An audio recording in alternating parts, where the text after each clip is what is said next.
Hey guys, this video is just to talk a little bit about knife fighting in general and just an overview of these two knives right here.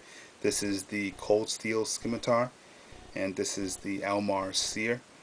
And before I begin, just want to give you guys a little about my background. And the reason why I'm making this video is because um, I have taken lessons by an ex-Special Forces Israeli soldier that was in the Middle East who operated over there.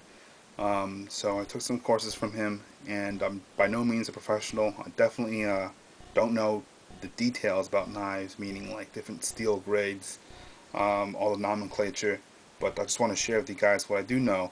Hopefully it'll help you guys make a better informed decision when buying a pocket knife. Just to begin in terms of knife fighting, to get that out of the way, unfortunately, unlike Hollywood, most of you guys probably know this already, but unlike Hollywood, where you have knife fights that are very drawn out. You know, we have guys that are just wildly swinging their arms. In a real knife fight, that tends to end in a few seconds. It rarely drags on for more than a minute, just because it's very tiring, believe it or not. Because you're constantly maneuvering, around trying to find a gap in your enemy's defense to puncture through. So it's very tiring. Doesn't last that long. Just like a fist fight, a street fight.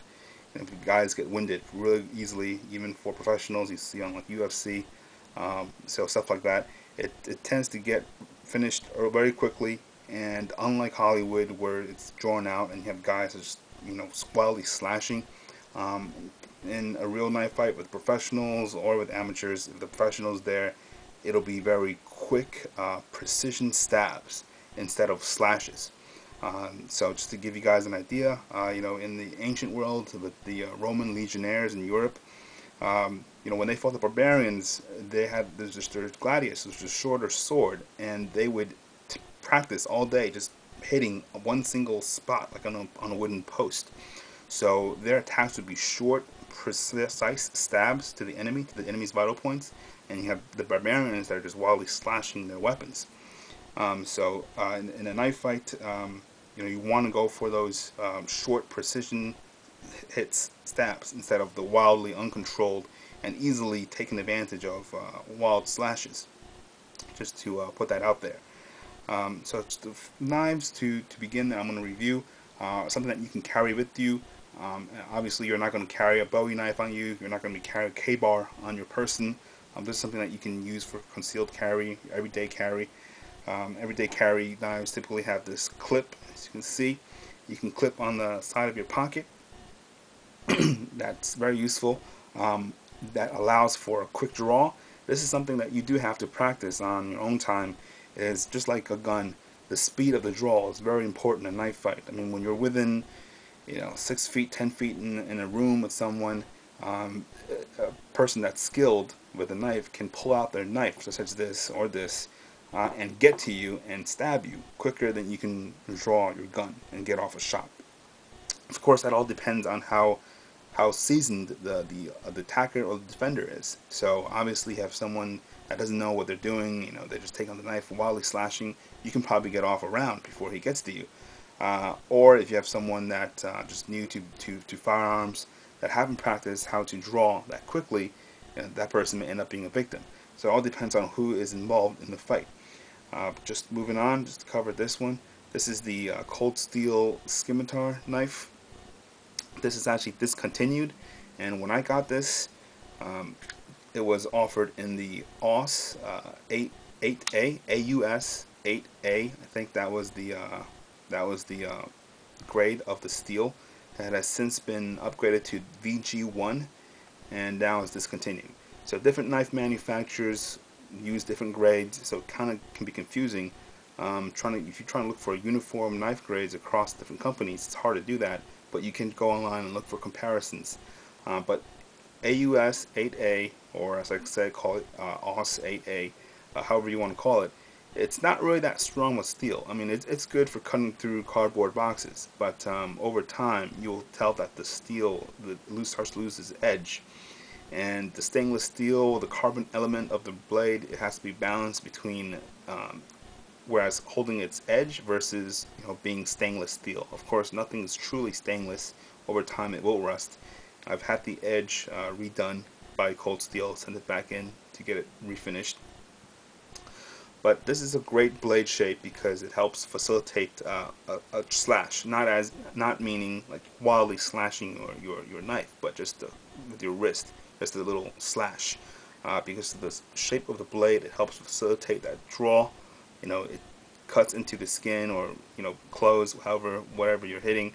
It can also be used for short jabs as well. The clip is right there. Maybe you can see a little bit wear on it. The clip is not really that great. It takes a bit of a fuss to get it into the pocket.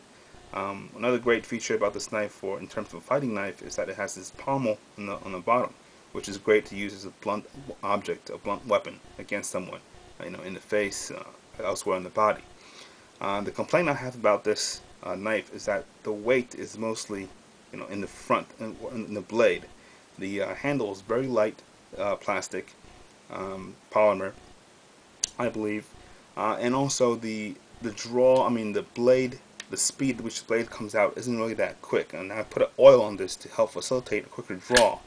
Okay, so there it went. So that was a good draw, but you do have to put more energy into it than the Mar SERE. And sometimes, for example, if you had this in your wallet, in your pocket, or had this in somewhere stored away for a while, when it's not well oiled, in a pinch when you do need it, it may not come out as easily. So it's going to come out something like, it's going to come out here, and then you're going to have to use your thumb and continue it. A way to get around this is just to use your wrist to kind of snap it, so like that, to help lock the blade in place. So that's the Cold Steel Scimitar. It's discontinued now, so take this out of the picture. This you can still get. This is the Mar SERE. This is developed actually with one of the SERE school instructors, which stands for Survival, Evasion, Resistance, and Escape. That all the special operations guys go through, all the pilots go through in case they've been caught behind enemy lines.